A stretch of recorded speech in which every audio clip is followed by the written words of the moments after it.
Jiwa uruma di haruman ayah bunda di jiwa uruma di haruman ayah bunda tuntut ilmu guna terberbaik saudara mandum meracap dengan yakin dengan inang wajib tanyang parhana jud supaya dapat ibadah pada yang hanjur supaya dapat ibadah pada yang hanjur. Wahai bunda, wahai ayah, boleh dengar nyaku masa tujuh anak bertempar ber supaya dia anak gedanya bahagia diwa urumah di haruman ayah bunda di diwa urumah di haruman ayah bunda anak gedanya umur 7 tahun tajo babut tajo badengku menyamaku cinhan ajud menyahan sortim wajib maku neberi upah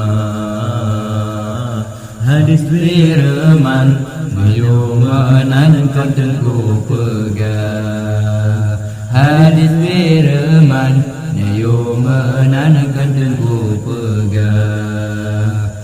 Wahai bunda, wahai ayah, boleh dengar nyaku masa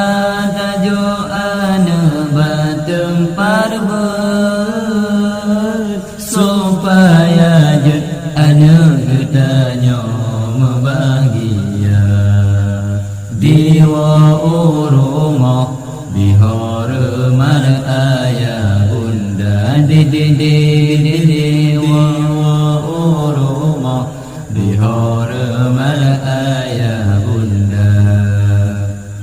anak me cucu yu masa cut hati putih misegera tak mana lola hati putih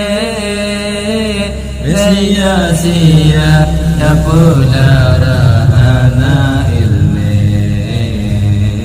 mengadi turi Allah Nabi mangun ayat mengadi turi Allah Nabi mangun ayat.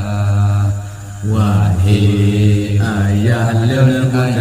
wahai bunda lun ana jonjo ilmu guna ana jonjo ilmu guna ana antat jalan ibadat ana antat jalan ibadat supaya depan jalan mengaji supaya depan jalan mengaji. Wate karaya kan meja kala lagi tamse ke bukut kebotalo kan balung ke tamse ke bukut kebotalo kan balung ke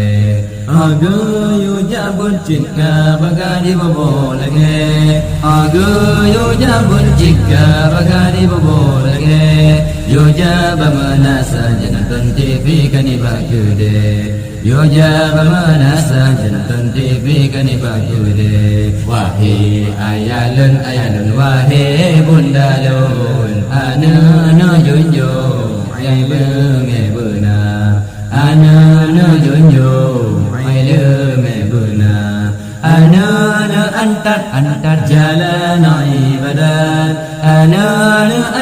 antat jalan ibadat Supaya tepat jalan mengaji Supaya tepat jalan mengaji So hampa te kepala akhir duduk Masa yang raya ayangan madinit ado Masa yang raya ayangan madinit ado Yo nyan katalah mangon ayang getung rogo Yo nyan katalah mangon ayang getung rogo Yo masa ubit ada hana guhiro Yo masa ubit ana min hana gepako Wahai ayalun ayalun wahai bundalun Ana no junjung aile mebuna Ana no junjung aile mebuna Ana no antat jalan ibadat Ana no antat jalan ibadat Supaya depan jalan mengaji Supaya tepat jalan